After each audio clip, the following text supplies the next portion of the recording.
Forza 1, we had interest in Bugatti. And in Forza Motorsport 2, we approached Bugatti again.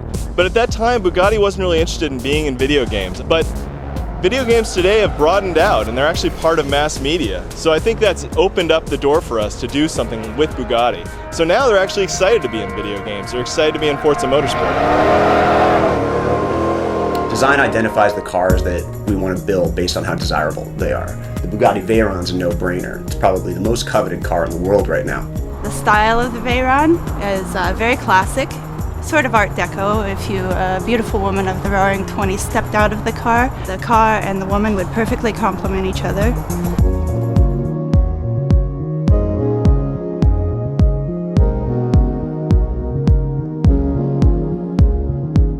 Bugatti Veyron, it's a technological masterpiece. Not so much in that it made 1,000 horsepower, because that's really not that difficult to do with an 8-liter engine, but more in the sense that it's drivable as a 1,000 horsepower car.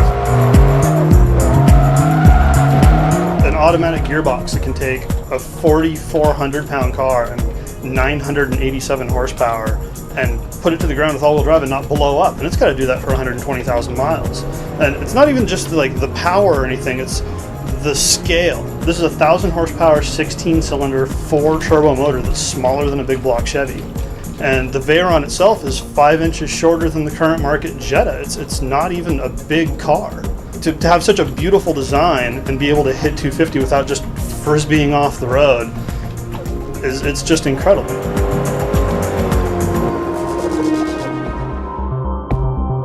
Once we've identified the car that we want and we've located it, we send a team of subject matter experts out there to either photograph the car or scan it digitally.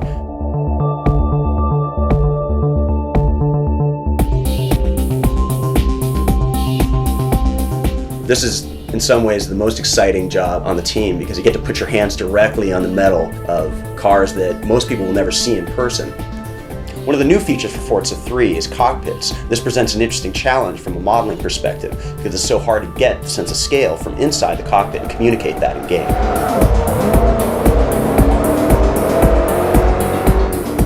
Laser scanning is an important part of that. It means we get the scale perfectly for the steering wheel, the gauges, even things that you're never going to notice in the game, like the door locks, the buttons on the radio. We have another special pass that we have to do just to make sure that all the gauges are working correctly. We have to calibrate each one to make sure that the car revs up to the top RPM that it should, that its top speed is the real one on the car. There's a lot of work done into that.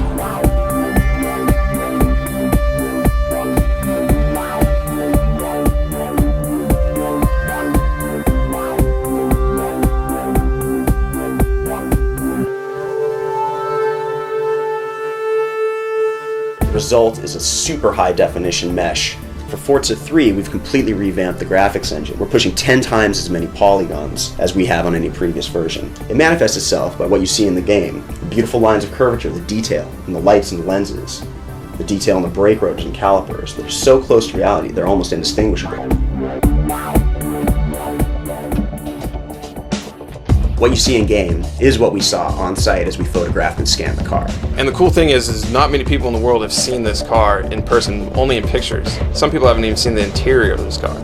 And in Forza 3, you're going to be able to customize it, you're going to be able to drive it, you're going to be able to see the interior, you're going to be able to do almost anything and everything with this car that most people will never see in their life. Everybody's psyched about having that car in our game. It's one of the most advanced cars in the world right now. It's something out of this world pretty much. It's amazing.